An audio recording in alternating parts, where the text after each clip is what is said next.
All right, welcome back. Now, this smile on my face is gonna get larger and larger throughout this conversation. You know why? Because we have a comedian on set. Wow, a stand-up comedian of high repute. I'm talking about the amazing Olu Salako, popularly known as SLK. Of course, he's an accomplished content producer known for churning out razor-sharp wits and expertly crafted jokes. You're welcome to the show, SLK. Thank you very much. Thank you so much for having me. It's always a pleasure. Welcome back. Yeah. Because, I mean, you're like literally part of us. Yes, sir. You're a member of the family. They were going to ask me for my ID card. Right? It's great to have you It's so back. good to have you. Thank you very much. Yeah, so what's been going on with SLK? A lot. I can imagine. A lot. But majorly, right now, my special is on Netflix. That's what is going on with SLK. See how calmly and chilled you just said, my special is Yeah, out on when you Netflix. collect, when Netflix is giving you money, why would you not say it calmly? Calmly. And with confidence and pride. No, Is it you know easy? you have to form now. You have to form that. It's just one of those specials. on Yeah, Netflix. yeah. See, what's the title? What's the title again? Of my Teetotaler or Teetotaler, something like that. Teetotaler, right? Teetotaler, yeah. Congratulations! Teetotaler! Congrats. We're so proud of you because, I mean, like, we've literally watched your journey since you started stand-up comedy. And now here you are producing content. Yeah. And it's not your first content, by No, the no, way, no. but this is first time it's going to be on Netflix. Now, let's talk about the process. You going through the process you went through, you know, getting them to, you know, approve of the content. Because we know the rigorous, you know, standards and criteria that, you know, you need to meet to be able to be on Netflix. So talk to us about that. Well, like you said, it's not the first. So this is my second special, my sophomore special, like I like to call it. The first I did was TGIF. We took it to the cinemas and all of that. And then we went back to the drawing board. And 2020, we were supposed to shoot, but COVID happened. And we're here now. And so it took a lot of meticulous effort. Shout out to my team, Ifeanyi, my planner, everybody. We had all hands had to be on deck, and we had to make sure that we met the criteria. We met all the technical. You know, they are very big on technical prowess, and so we had to use a director that worked on a Netflix project before as well. Yeah, Wow, nice. so a lot of not just money. A lot of energy went into it, and we thank God that we saw the fruit. It was a gamble because you could have shot it and. So I want to talk about what the difference actually is between having a stand-up special and just a normal comedy show. There are some comedy showcases that we see online, and then there's a Netflix special. What's the difference? So Nigeria stand-up comedy is on a trajectory that I'm excited about, and so where we begin to do things really well. A comedy show is the show. The special was a show. Okay. The special is the production. Okay. The eventual production. What we are watching is the special. At the time when we shot it at Muson, it was a show, like a GOTV show.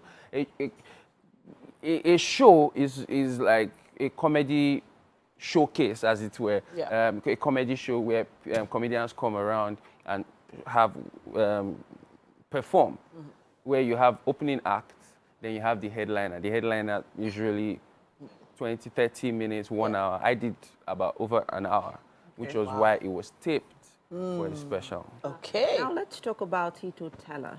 Teetotaler. I know Teetotaler is actually someone who abstains from Alcohol. alcohol. Yeah. But, you know, talk to us more about what this content is about. So interestingly, the first time I heard the word was 2009, thereabout. Wow. Someone said, I liked the sound first. I just liked the sound of the word. It just sounds bougie, teetotaler.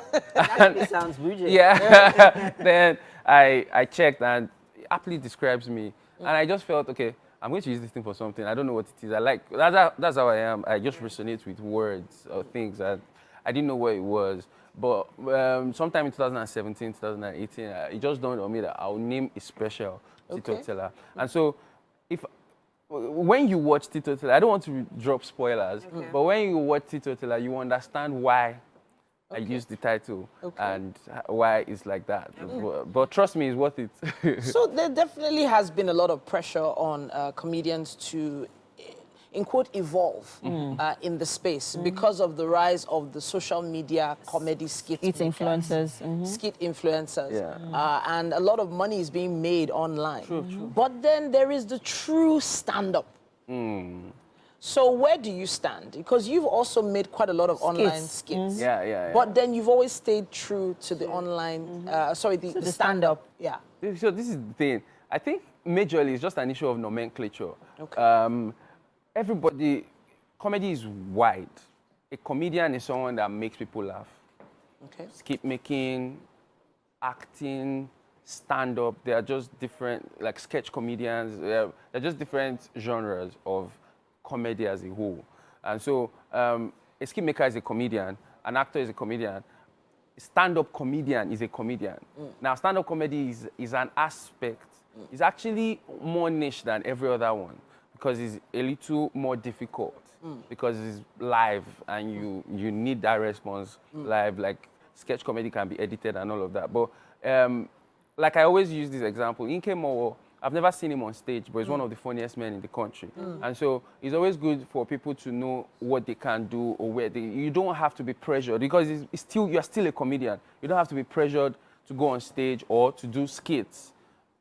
It's always better to stay in your lane. And if you can, of course, if you can, explore the ends of your creativity. But always just have that at the back of your mind that I'm still a comedian. Yes, you have said something that just resonated something in me. And this is still hinging on stand-up comedy. We have seen a lot of stand-up comedians, branch and evolve into other, aspects, acting, skits making, and the rest of them. Because, of course, you have to make money. True. But then, what does that say for the stand-up comedy industry in Nigeria, especially for aspiring comedians as well, who are, people have dreams to still want to be stand-up comedians because all over the world, other stand-up comedians are still true to their core as stand-up comedians. So what do you say about the future of that industry? Like I said, I like the trajectory with which stand-up, because in all honesty, in my opinion, there was a little lull. There was a lull for a period of time in the stand-up comedy industry. Especially during the COVID. Even before that, it just seemed like it's either you're an MC, skit maker, stand-up comedy was, but that's why I'm excited about things like Teetotaler getting on Netflix global, streaming globally on Netflix. It means that there's an attention on our stand-up comedy again, which means that a lot of people can now churn out content and know that their stand-up content can actually sell. They don't need to be MCs, they don't need to be skit makers for them to earn a living as stand-up comedians. So they can produce their content and sell it. We're arousing the minds of people to stand-up comedy again, as it was in the days of Night of 1,000 Laughs, as it was stand-up Nigeria. Yeah. So now there are a lot of specials, comedy stand-up specials on Netflix, from different, mostly American and British comedians. And I feel like there is, as you said, attention on African content generally, one needing African content to be broadcast to the rest of the world. But why do you think it's happening now? Why hadn't this been from way back? Because we've always had great comedians. So, I mean, in all honesty, like I said, I felt that there was a period of time where there was a lull, and I can't really blame people much. People are trying to be, there's the economic factor as well and all of that. But I just felt like there was a generation of comedy where, because we focused a lot on MCing just to make weekly money and all of that, we even started to do our comedy shows like events, which kind of like watered down the art, if you ask me. And so it was not artistic enough. We're not even thinking about, we're just thinking about, doing a show, selling it out, selling tables, selling tickets, bringing a bunch of comedians and just entertaining the people and getting sponsors. But not many people were seeing the wide picture of, let's create art. These people are going to be more entertained when you, as far as stand-up comedy is concerned. And so that is happening now because some of us just decided that, I think like 2018, prior to 2018, there were not many people saying that they wanted to do specials when we did TGIF. But after that, because ours was the first stand-up comedy special to be done in the cinemas, to be showcased in the cinemas. Even in the digital space, there were not many. Yeah. But we could see that TGIF was successful to a large extent. And that spurred us to do Teetotaler. And now the attention is going to be drawn. It doesn't really matter what cost it. What matters is that we are here now. It's happening. Yeah. It is happening.